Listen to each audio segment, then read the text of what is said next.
Let's give it up for Senator Pavel Payano. Yay. Thank you. Thank you for being here. I've known Pavel for a while, since before he became a senator, and I'm so proud to see him in this role, and I know that you care so much, so thank you. A true ally as well.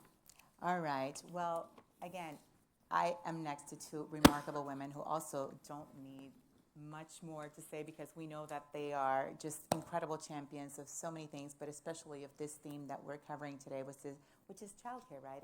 And we've already said it repeatedly that childcare is part of our economic infrastructure, and you get it.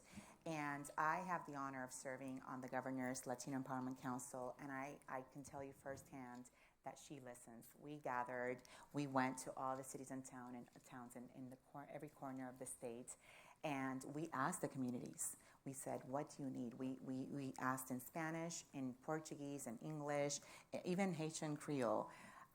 They gave us they shared their needs. And we went back to the governor and we told the governor, these are the needs. And I get the goosebumps remembering this, because you implemented every single piece of recommendation that we gave you. So thank you for that. And that today is the law. That today is the law. And it takes courageous leaders like yourself to make sure that these laws are implemented and fairness and equity, right? That's what we all want. We want Massachusetts, I love what you say, competitive, equitable, and what's it there? Affordable. Yes. Thank you.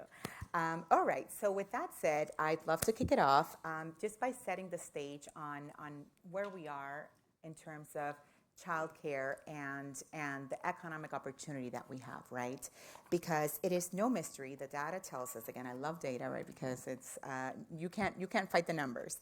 Childcare disruption in Massachusetts cost us $2.7 billion per year. All right, $2.7 billion, because that's lost earnings, productivity, and tax revenue.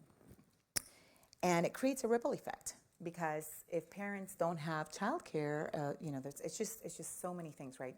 The employers suffer, the parents suffer, the children suffer, and the economy at large suffers.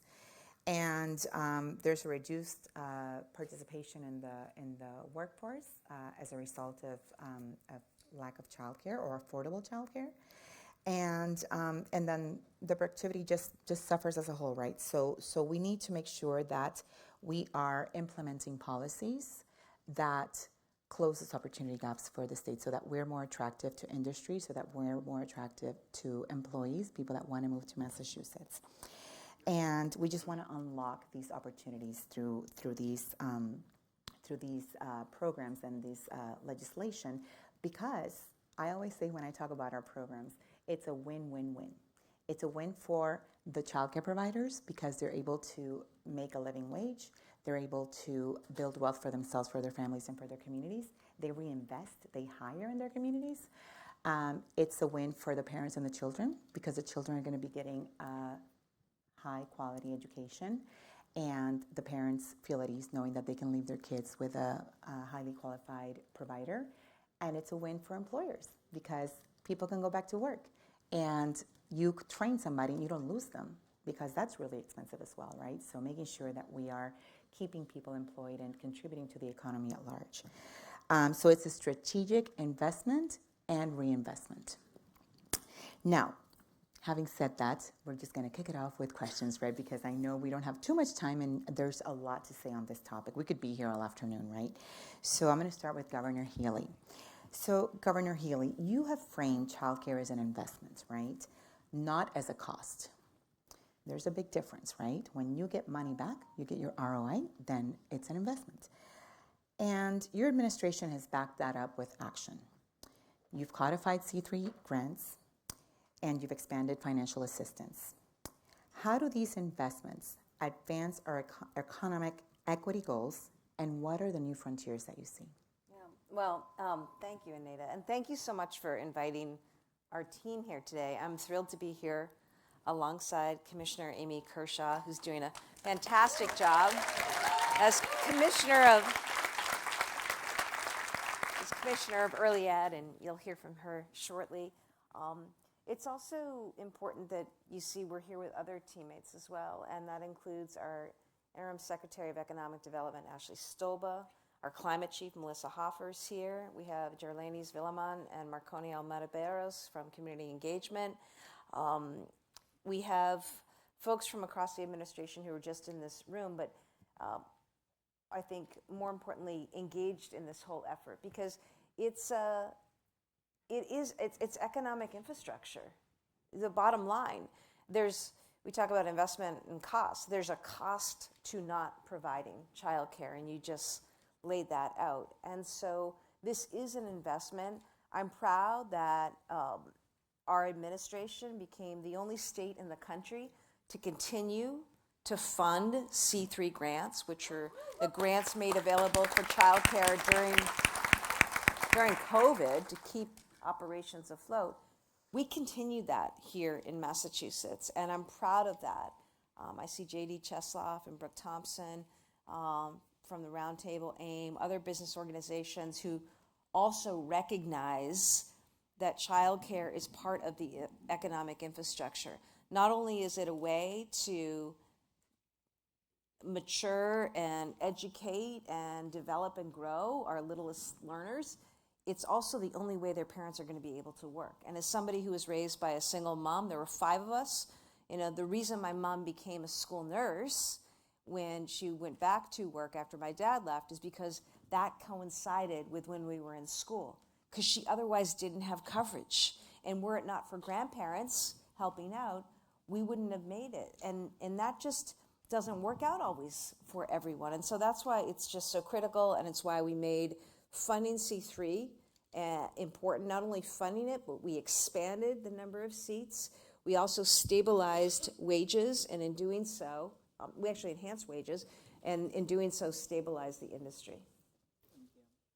Yeah. Remarkable. Please, that deserves an applause, because we're leading the way. We're leading the way. I said before you got here, I said, in Massachusetts, the country started here 250 years ago, so we continue leading the way in so many other ways, right, so that others may follow suit, because this is important, because this is not a local crisis, this is a national crisis, right? So I'm so proud to be here and have 2 incredible leaders that know what they're doing and that are investing in this.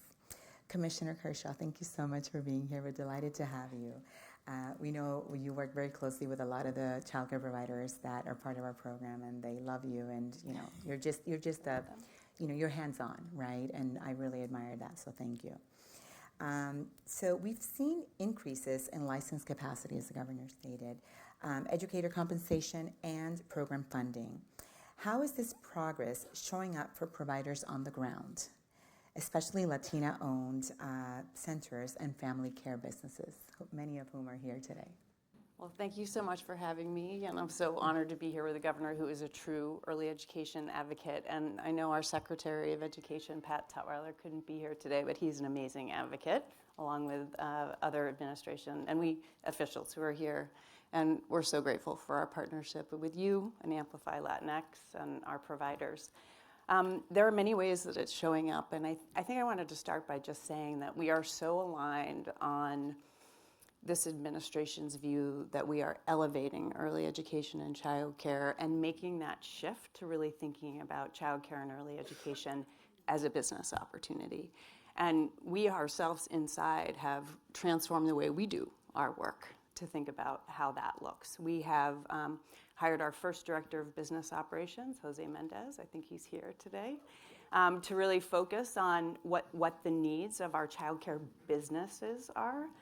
We've also hired our first person dedicated exclusively to family childcare, simplifying the licensing process, bringing new business practices and supports for that. Janet Montoya, I think she's here also. And we just recently hired our first employer engagement manager, who is focused on engaging our business community in the business of childcare, but also responsible for making sure that the business resources that family childcare providers and our center-based providers need are available to them. Gabby Santana Goldstein is here too. So we, with the support of the governor and the secretary and really the cabinet, have begun to really transform how we do early education and care and childcare from the moment somebody wants to go into business and how we engage with them all the way through. Do they need support for families to help pay for childcare? Do they need support with capital grants? And I know we'll talk about this a little bit, but we just launched the first ever, with the support of the governor and the legislature, first ever capital grant program for our family child care providers in partnership with Mass Development within the Economic Development Secretariat. And we are about to announce those grants. And it really recognizes that our businesses need to create child-centered, family-friendly spaces, and they might need help investing in their business in that way. Very, very exciting. It's awesome. She's doing such an awesome Yeah. job. I didn't even realize all that stuff that they were doing. It's great. Yeah. Wow. You know, so first of all, the news about the grants, it's super exciting, but also you said something very powerful, and it's the fact that these are also businesses. They are core to our economy, to our local economies. They're creating jobs. They're adding to the tax base. They're reinvesting. They're buying locally, right? And that is something that Amplify, that what we do, we are ALX. I always go back to Amplify, but Amplify is in the name because we are ALX stands for We Are Amplifying Latino Excellence. So we can still use the term. That the reality is that it's a mindset shift for a lot of these providers, because when they enter this, a lot of times it's because of need, right? And so they're not necessarily seeing themselves as a business owner, but as a childcare provider, as a babysitter even sometimes, right? And so our program makes sure that mindset is shifted to a business perspective, right? Because they are business owners, because they can create jobs, because they can access capital, because they can even get other procurement opportunities, right? So it's wonderful that your department is focused on the business aspect, because it just continues that cycle of progress for these businesses that are fundamental to our progress. So thank you. Okay, I'm going to go back to the governor. So the Interagency Task Force takes a whole-of-government approach to childcare, right? What outcomes are you, and I read the report, it's phenomenal, by the way, it's wonderful. Those of you who are interested in childcare, learning more, it's a very informative report that provides a pathway to the progress that we seek, right? Given that we have that report, now we have to implement all those recommendations, right? What outcomes are you aiming for? And what progress have you seen so far, right? Because we want to make sure that we're unlocking opportunities for families, but also for the workforce and the economy at large. So what is there, and what have we seen, and what is still to? Well, so what we did at the outset is we brought together the different secretariats, because this really had to be an interagency approach where we're looking at economic development, we're looking at obviously education, we're looking at labor and workforce development, and how do we sync that up and use things we can drive, the tools there in those agencies to help drive a better outcome. And obviously we spent a lot of time with stakeholders, including, again, members of the business community. I also want to recognize Jim Rooney, who I see from the Greater Boston Chamber of Commerce, because we're in this together. And so, in addition to the report that came out that had actual real recommendations, we have been able to operationalize some of that already, like labor and workforce development, the apprenticeship program, registered apprenticeships, something we've had.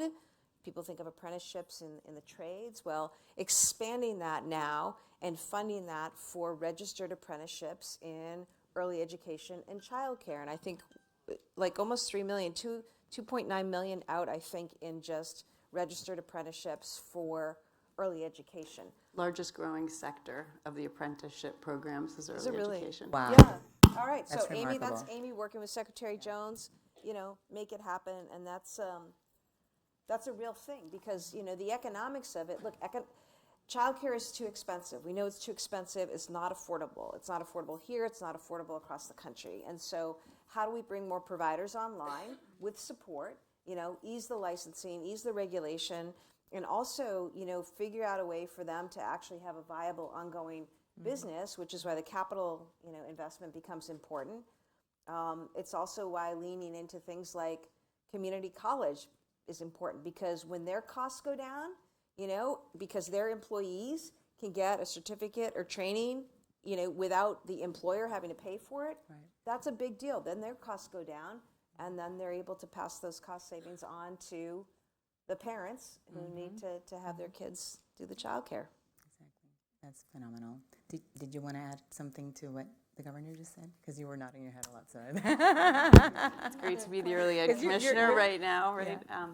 right? I guess I just wanted to reiterate some of what we've learned through the task force. Is that me? Could Sorry. be me, probably.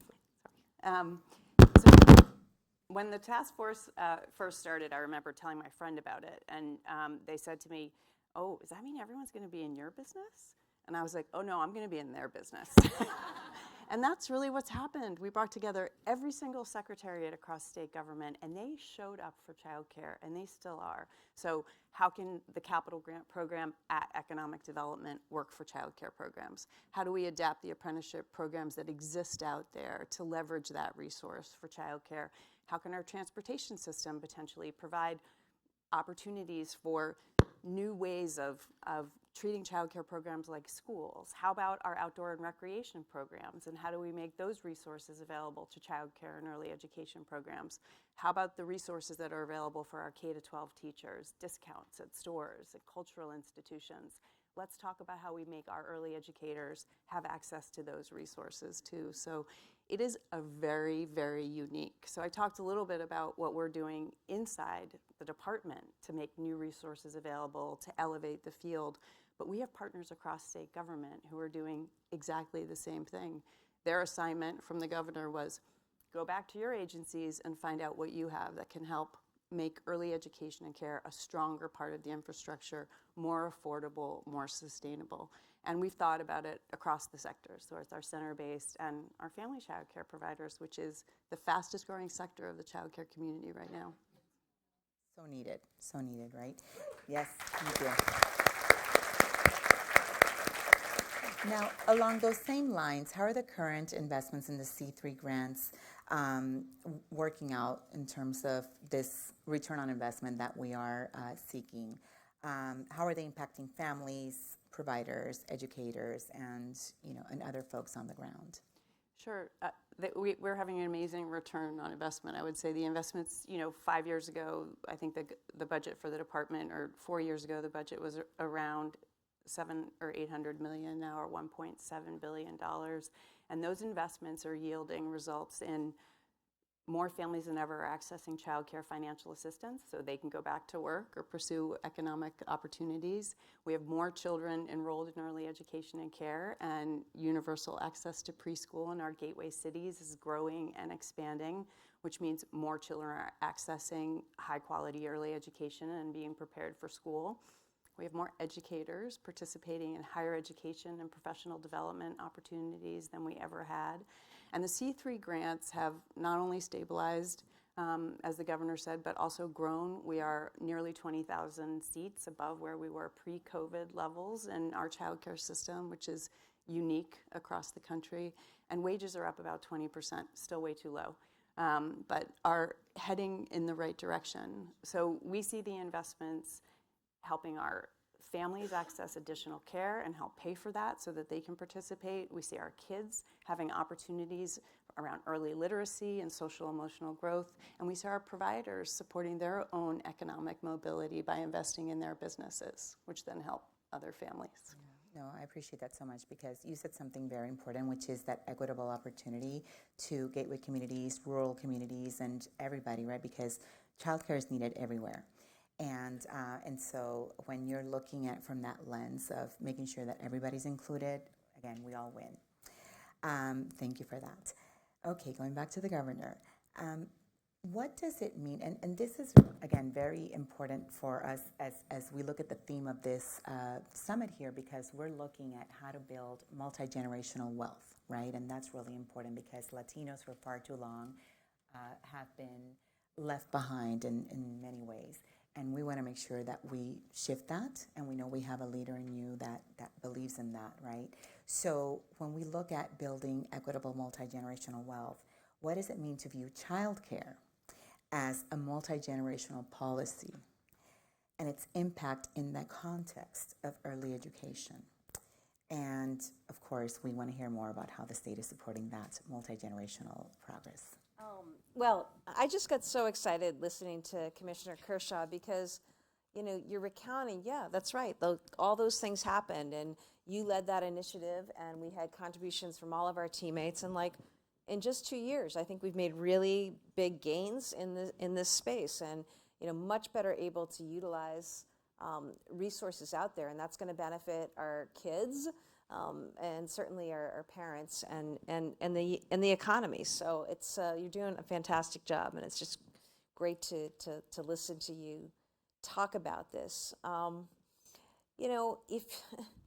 If you don't work, you're not going to be able to earn money, and you can't work if you can't have somebody taking care of your kids. I mean, it's pretty simple, and that's the calculus. I even when I was running the Attorney General's office, parents doing the calculus about whether it was just more of a cost savings to stay home than to pay for childcare, and you see that up and down the socioeconomic level, and so that's kind of it, right? If you can't afford childcare, then you're not going to be able to go to work, and if you're not going to be able to go to work, you're not going to be able to earn money, and you're not going to be able to build wealth. So I think that's really important. And now with childcare as a business, there are ways to do that. There are ways to do that and support family members. There are ways to do that even within the context of one's home that are a little bit more accessible to beginning to build that generational wealth. And we as a state need to continue to find ways to support that and to enhance that. I also think, you're able to build generational wealth. We know this. If you're able to buy a home, we know that is the single greatest way to grow generational wealth. We know the disparities that have persisted, particularly in Black and Brown communities, because of the inability to access to home ownership. And so, everything we do as a state, and that childcare is important, housing's really important, and we've really leaned into how do we build as much housing, bring more housing online as quickly as possible, because that is also a means for establishing and growing generational wealth. The final thing is, we should make education more available. I'm the first to say, a 4-year degree isn't for everyone. There's so many opportunities out there. I see what's happening in the trades. I see what's happening with just vocational investments that we've made in seats in our high schools, right? Because students can go and they can get that learning, and they can be out and on to earning really, really great livings. But the more, I think, the investments that we've made, and I'm proud that I proposed this and working with Pavel and the members of the legislature, get this done, Free community college. It's been life-changing for people. And, make it easier for people to succeed, and they're going to thereby have a greater chance to build that generational wealth.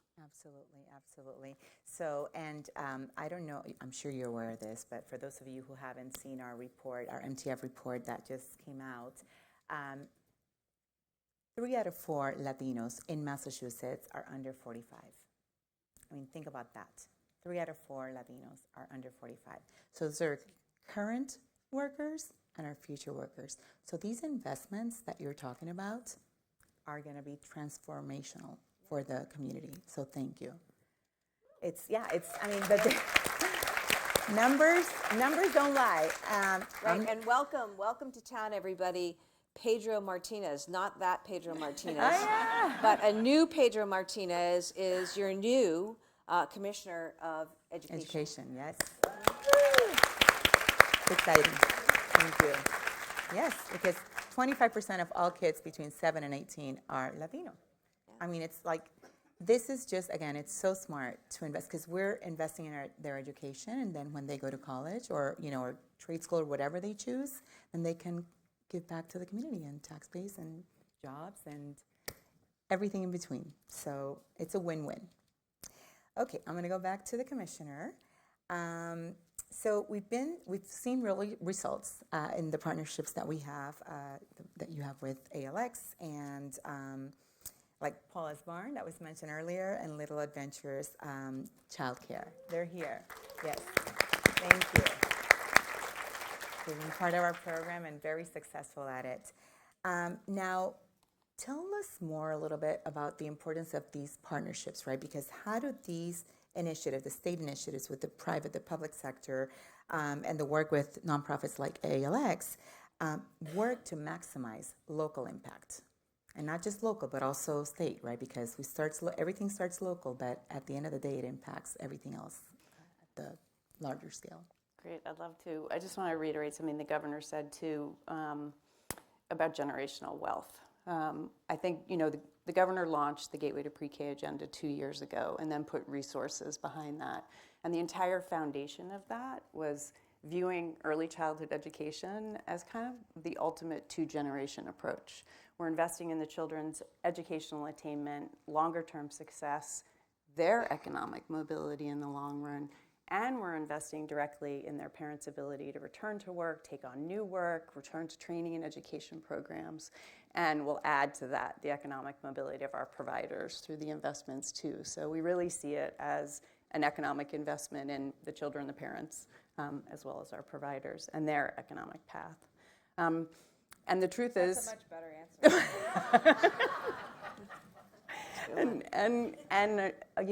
The transformation we're bringing to the early education and care system under the leadership of the governor and the lieutenant governor and our cabinet, we are not enough alone to be able to do this work. We now have the department working hard to change the way it does business and make new investments, and we have the rest of the cabinet helping us, and we need a bigger boat to really bring the transformation that children and families deserve, that the educators need.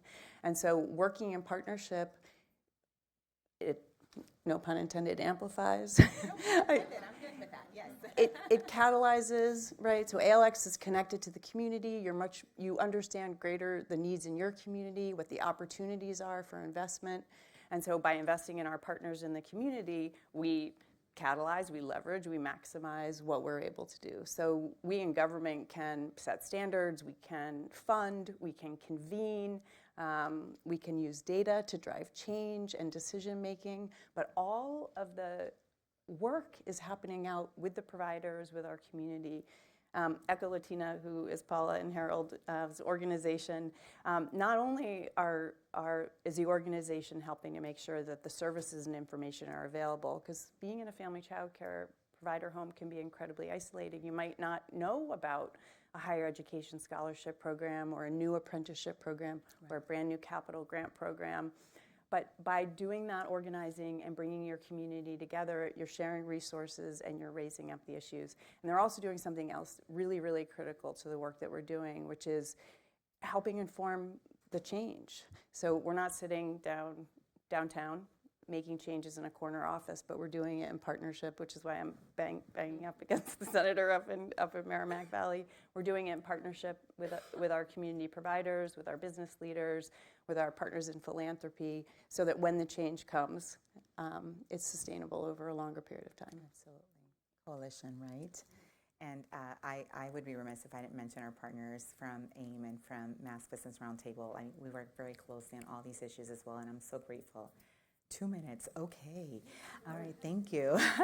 Thank you, Jim.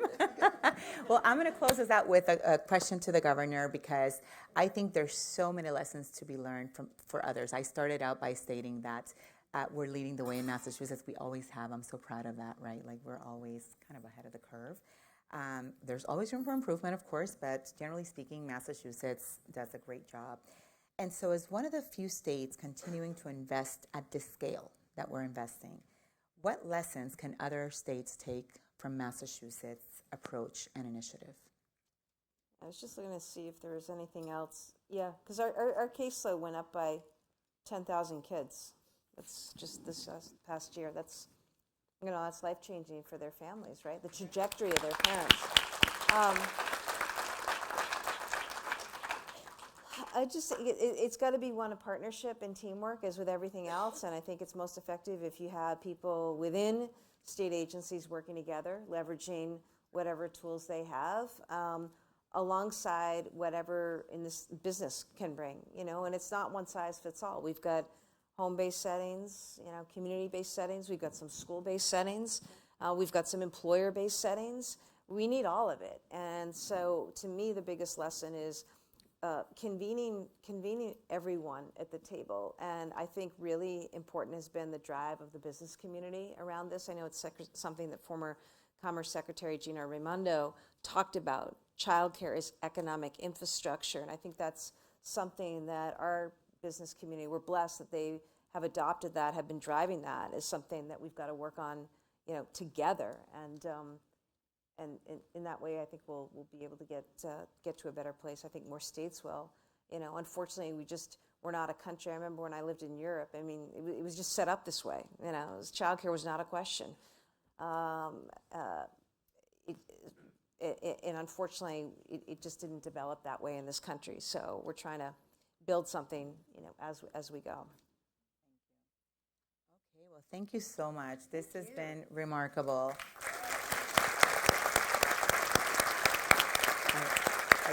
I just want to close this up very quickly before we transition to the quick award ceremony. It's clear that childcare is not just a service. It's economic infrastructure. It's an investment. It's smart, and it's valuable, and it'll pay dividends, right? It adds competitive edge to what we do here in Massachusetts.